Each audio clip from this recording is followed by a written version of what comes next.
दोस्तों 8 अगस्त 2026 को ईरान की सरकारी न्यूज एजेंसी मेहर ने सिर्फ 13 सेकंड का एक वीडियो रिलीज किया। वीडियो में ईरान के supreme leader Mojtaba Khamenei religious classroom जैसी जगह पर बैठे कुछ स्टूडेंट से बात करते दिखे हैं। फिर कैमरा हिलता और वीडियो खत्म हो जाता है। लेकिन ये 13 सेकंड्स बहुत अहम है।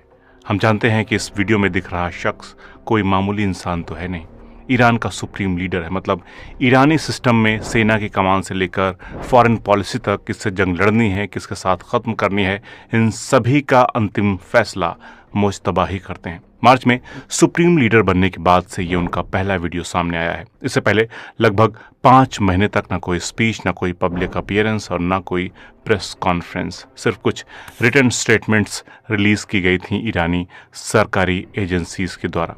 दोस्तों हम सब जानते हैं कि ईरान में प्रेसिडेंट भी होता है। अभी मसूद पेज़ेश्कियान हैं, वो चुनाव जीत कर आए हैं, कैबिनेट चलाते हैं और इकोनॉमी के साथ साथ सरकार के रोजमर्रा के काम भी देखते हैं। लेकिन ईरानी सिस्टम में सबसे ऊपर प्रेसिडेंट नहीं, सुप्रीम लीडर होता है।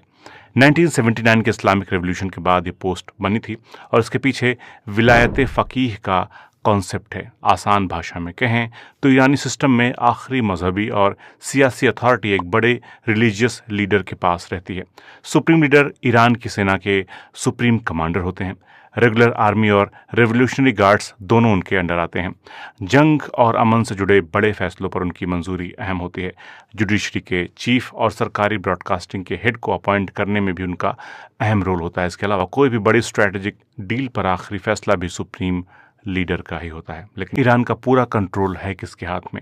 मुज्तबा क्यों सामने नहीं आ रहे हैं?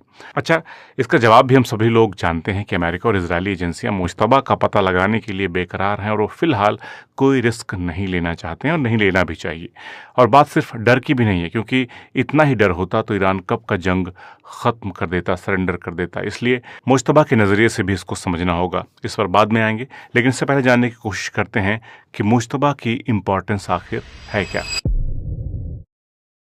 दोस्तों 28 फरवरी 2026 इसी दिन अमेरिका और इजरायल ने ईरान पर हमले शुरू किए और शुरुआती हमलों में ईरान के सुप्रीम लीडर अली खामेनेई की जान चली गई। इसके बाद 8 मार्च 2026 को उनके बेटे मुज्तबा खामेनेई ईरान के नए सुप्रीम लीडर बने। ईरान में सुप्रीम लीडर को असेंबली ऑफ एक्सपर्ट्स चुनती है, जिसमें 88 रिलीजियस स्कॉलर्स होते हैं। 1989 में आयतुल्लाह खुमैनी के बाद भी नया सुप्रीम लीडर तेजी से चुना गया था, लेकिन उस दौर में अगला सुप्रीम लीडर बनाने की पहले से अच्छी तैयारी थी। लेकिन इस बार क्योंकि फैसला जंग के बीच हुआ था, देश पर हमले चल रहे थे और जिस शख्स को सुप्रीम लीडर बनाया गया वो सुप्रीम लीडर बनने के बाद पहले के सुप्रीम लीडर्स की तरह सामने नहीं आए। मार्च में